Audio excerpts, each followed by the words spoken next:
It's time for this week's episode of Brandon Sports Talk, featuring in-depth interviews from those who are trending in the world of athletics.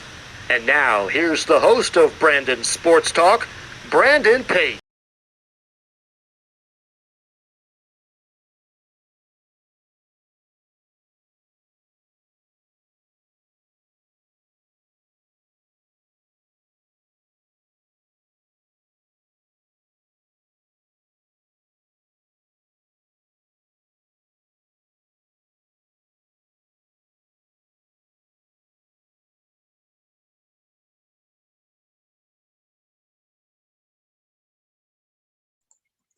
Welcome back to Brandon Sports Talk. In today's episode, I have the privilege to interview Taylor Wensckowski, who is the Boston Pride's professional women's hockey player. How are you doing today?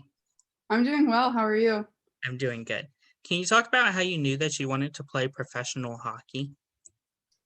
Yeah. So ever since the leagues really picked up in like 2015, that's when I was a freshman at UNH. And I just knew after my career there, I wouldn't be ready to hang my skates up quite yet. So yeah, it was definitely an aspiration of mine. And then once I got drafted last season, it was really, putting that dream into a reality, which was pretty special.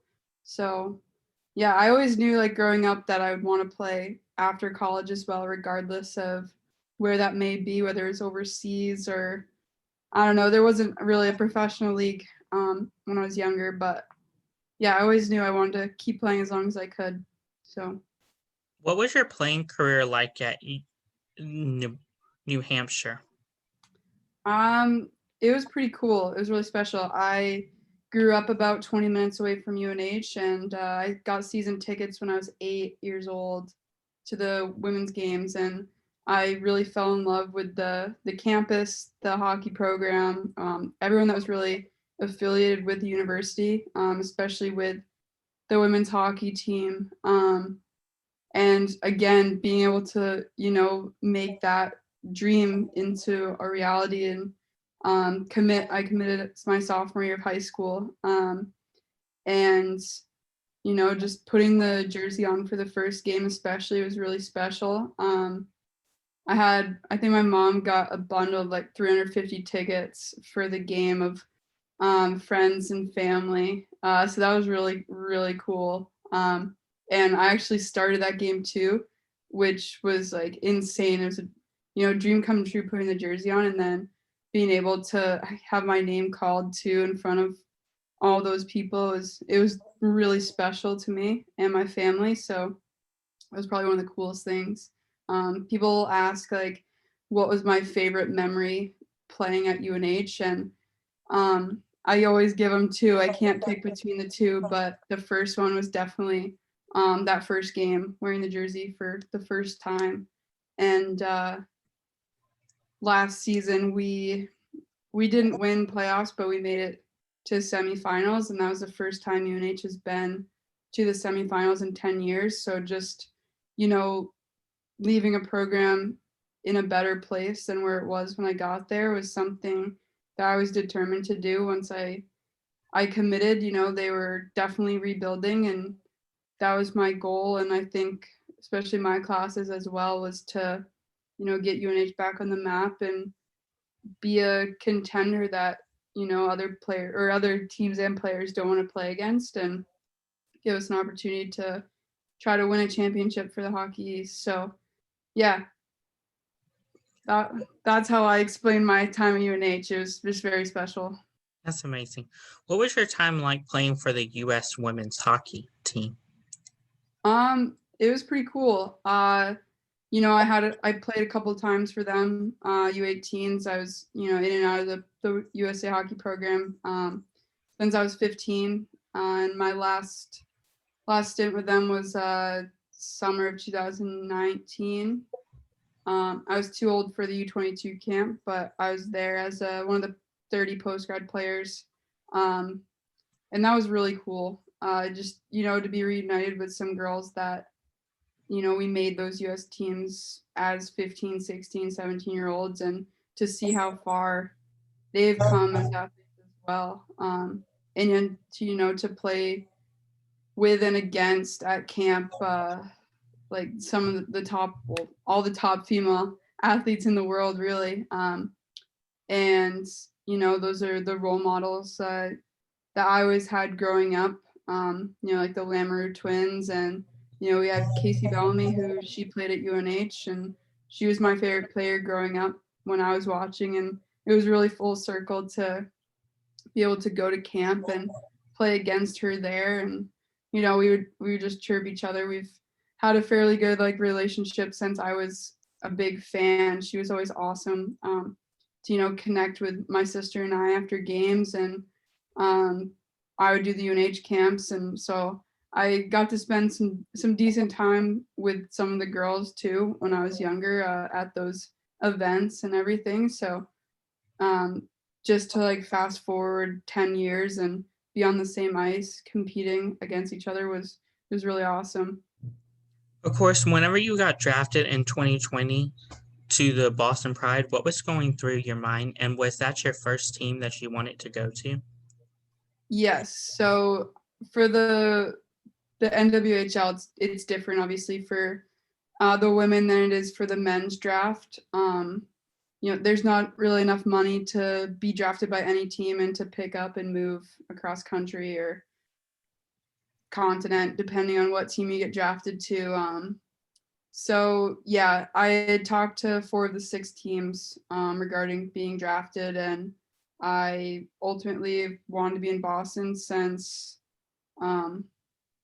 forever. I always knew I wanted to be in Boston after I graduated college. I played here in high school, and it's such a special city with sports, and it's something that's so unique. It's such a unique place. I feel like nowhere else compares to it. So there's been a lot of opportunities for workouts, work, and hockey here. So yeah, when I said yes to Boston, I knew I was going to be drafted by them, and yeah, so told them yes, and then all the other teams found out. I think they had a big meeting a couple days before the draft to say this person said yes to us, we're going to draft him here and there, and talk about trades and whatnot for spots. And so yeah, I knew I was going to get drafted that day, but yeah, I mean, it's still was really awesome, although I knew it's not as much as the guys where they don't know when they're going to get drafted and to where. So although it was definitely different than that, it was still really special. And yeah, definitely something I won't forget. What was your time like in 2012 to 2015 with the JWHL with the Boston Shamrocks? It was awesome. It was a really unique experience. That was my sophomore, junior, senior year of high school. So I played boys hockey up until the end of my freshman year, and I moved down to Boston for those 3 years to live in a house with a bunch of my teammates, and a couple of our coaches lived there as house moms, basically. And majority of us did online school for that. So I went from, normal high school days to online school, being at the rink from 7 or 8 in the morning till 5 or 6 at night some days. So yeah, it was definitely different going from normal high school experience to online school, and more of a homeschool is what they basically called it. But that just allowed us to travel. So most weekends we would just travel across the country or into Canada to play for tournaments and against other teams in the league. So we would compete at different colleges. We went to Notre Dame, Minnesota Duluth, Quinnipiac. We went up to Vancouver to play at one of the Olympic rinks there, Washington D.C., a Capitals practice rink, and actually where I played out of in Wilmington, that was when the Bruins, their home rink for practices, were at Restutia. So we would be upstairs doing school and the Bruins would be on the ice, which is pretty cool. So sometimes we'd sneak down and watch practice or go to the windows and in like the offices and just take our work in there and just be in awe over them. Like, I remember when Pasta first got there. I don't remember what year that was, but I just remember being obsessed with this guy. He was so good.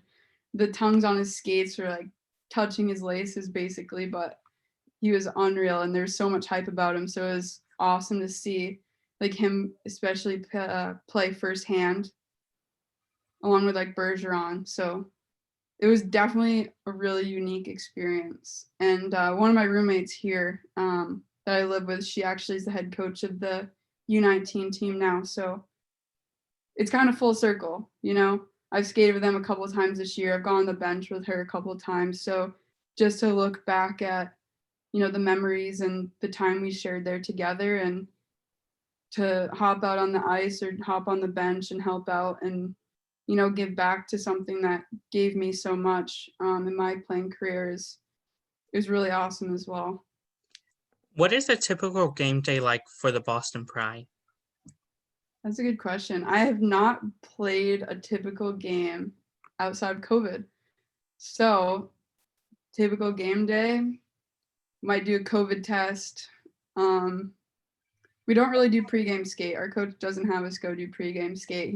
We save our energy for the game, I guess. That's how we do it. Well, I'll give you an example for Lake Placid was different. I feel like when we played last weekend, it was a little more relaxed a little bit and we had a little bit more freedom just because majority of us got COVID up there. So we like wake up, go to breakfast, do like a stretch or go on a walk to Starbucks or get coffee, and then come back, hang out or nap depending on the person. I napped championship day. The day before I couldn't. I needed social interaction I was just pumped up.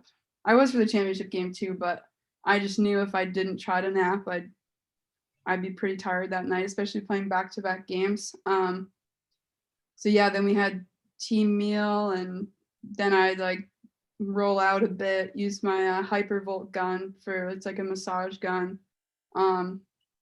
Have some coffee. I always have to shower before I leave the hotel for the games.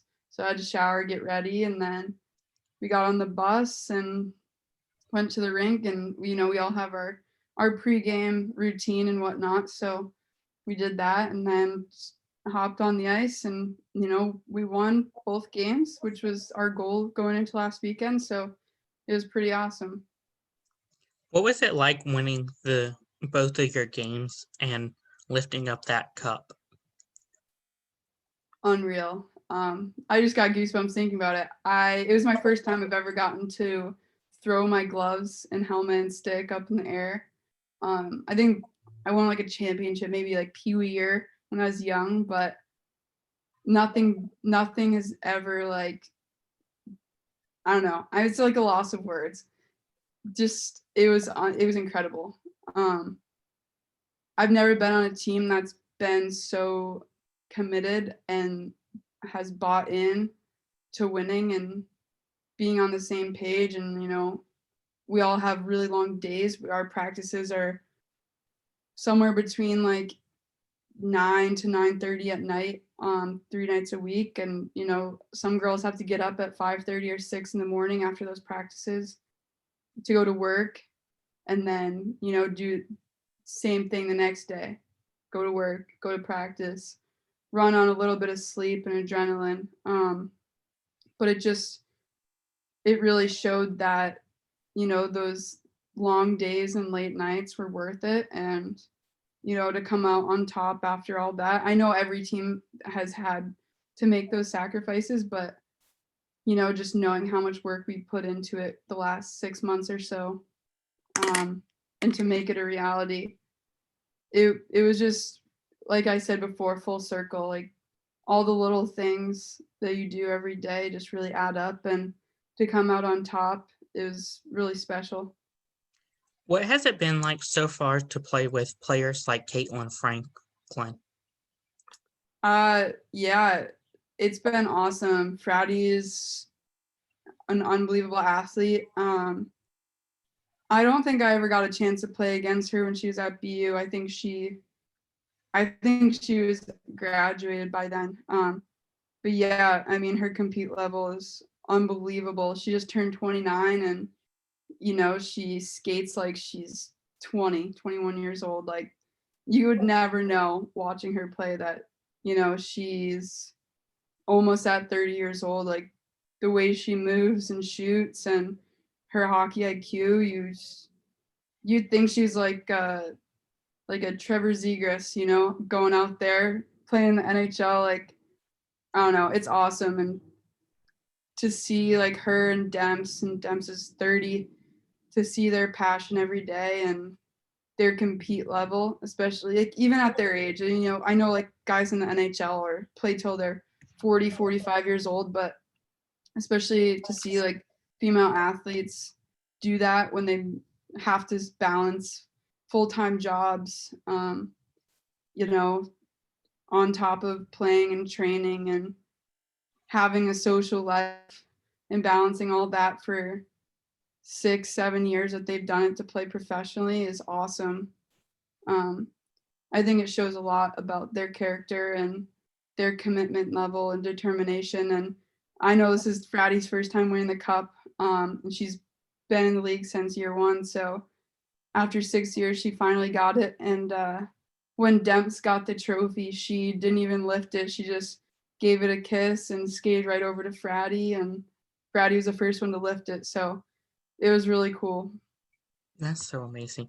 Of course, what are some of your future plans moving forward into this upcoming season?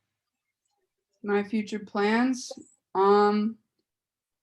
a good question. I got to figure that out. I'm definitely playing next year. Same, probably just my normal workouts. I train at Mike Boyle's Strength and Conditioning.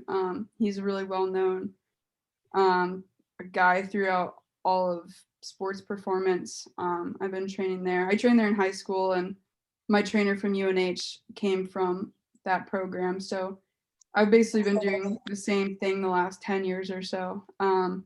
Yeah, I'll be there with a good group, and I don't really know what I'm going to do hockey-wise this summer. I usually would skate up in New Hampshire forever. But now that I'm in Boston, I got to, figure out some good places to skate and train.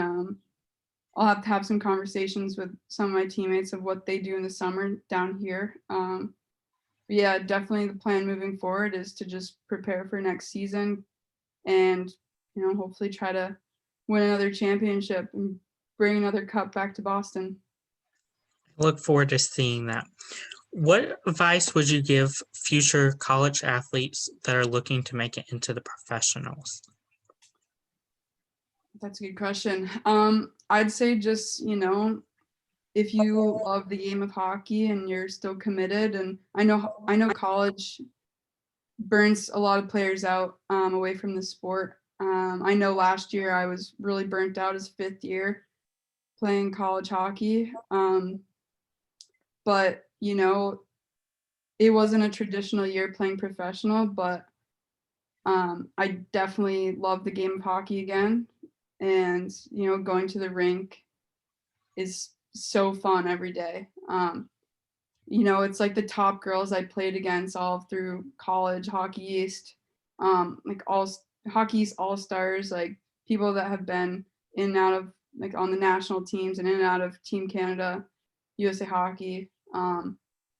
It's awesome. The compete level is amazing. It's a lot of really just unbelievable women that have awesome jobs as well. Like we have teachers on our team. We have people in school for being a nurse, occupational therapy. We have like vets on our team, like Mal's pretty much a scientist. We have all these unbelievable women that have these awesome careers on top of their hockey career. And, it's possible to balance it. And if you love the game and, you want to keep growing the sport and inspiring the next generation, that's really why we're doing it. We're not making the big bucks, it's not like the men's at all. We have to have full-time jobs basically to, afford rent and pay for everything. But it's not really about the money for us. It's about loving the game and, trying to help the league grow. And hopefully when the kids that are like 9 or 10 years old right now, when they play, they'll be able to be full-time professional hockey players until their time's up and they look for another job. So yeah, that's really what it's all about, is growing the game and just pushing the league and people's knowledge of women's hockey. That's very inspiring. Where can my listeners find you at on social media? Okay, social media. I'm TWencz_12. So that is it's TWENCZ_12. I think that's it for everything.